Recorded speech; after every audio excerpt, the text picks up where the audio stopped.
Environmental pollution act, इसके अंतर्गत air pollution, water pollution, noise pollution, wild life protection, ऐसे बहुत सारे एक्ट्स हैं। तो आइए एक एक करके डिस्कस करते हैं।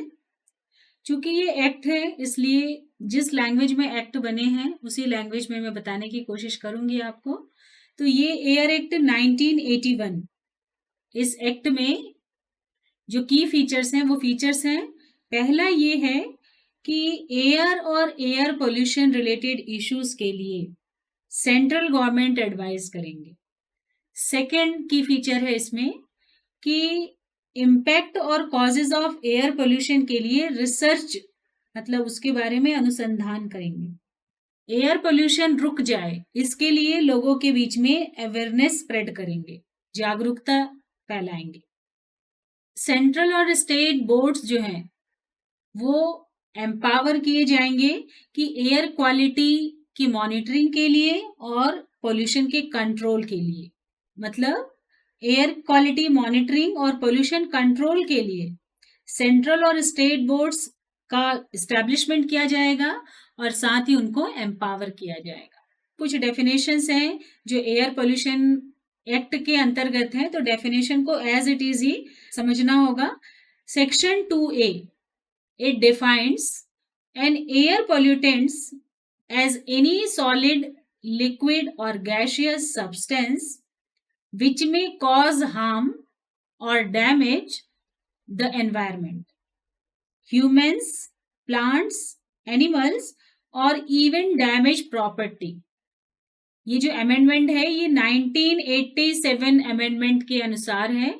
इसमें जो है वो नॉइस को भी हार्मफुल सब्सटेंस की श्रेणी में रखा गया है।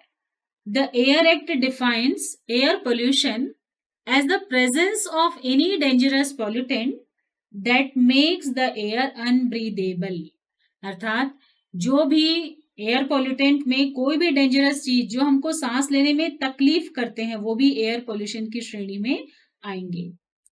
नाउ सेक्शन 2G, इस एक्ट का section 2G of the act also setup the Central Pollution control board whose power extended to the whole of India to carry out the directives of the CPCB.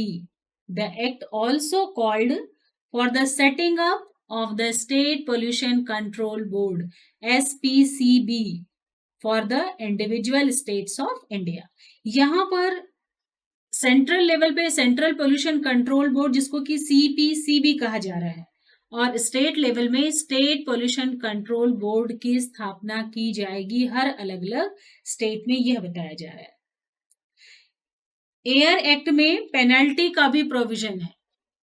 इसमें air pollution control board के directives को अगर कोई fulfil नहीं करता, उसको over rule करता है, तो उसके लिए 1 साल की सजा है, कारावास, इम्प्रिजनमेंट है, मतलब कारावास है।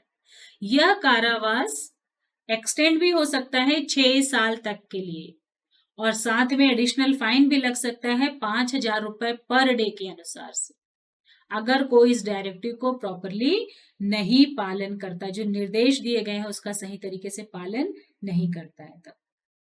An environment complaint will only be taken into consideration by a court if it may made by the following।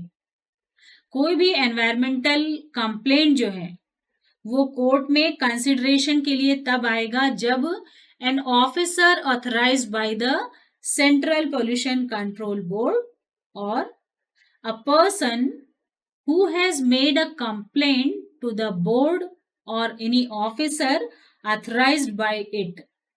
ये जो कंप्लेन है ये ऑफेंस होने के 60 दिन के भीतर आने जरूरी है। अब आते हैं कि जैसे हमने अभी पढ़ा कि central Pollution control board centre के हिसाब से बना है और state pollution control board state के हिसाब से बना है, अलग अलग स्टेट में। तो इनके क्या फंक्शंस हैं, तो फंक्शंस भी एज इट इज ही हम देखते हैं। फर्स्ट फंक्शन है इसका advise the central government on matters concerning the improvement of air। Second function है CPCB का coordinate the activities of the state board and resolve disputes। Third है provide technical assistance and guidance to the state boards. Fourth function है plan and organise the training of person to be engaged.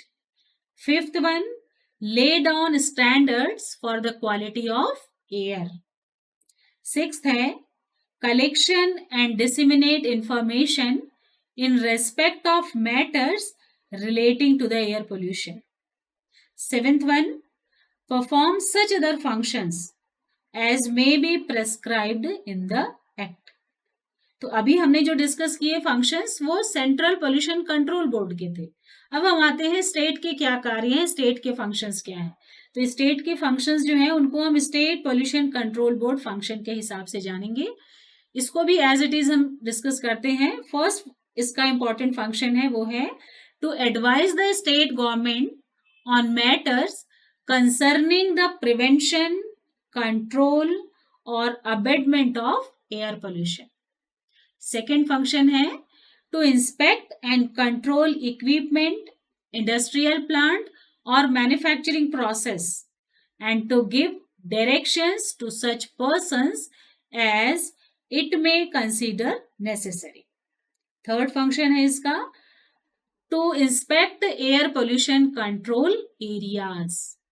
अब चौथे function की बात करते हैं to lay down standards for emission of air pollutants into the atmosphere for industrial plants and automobiles.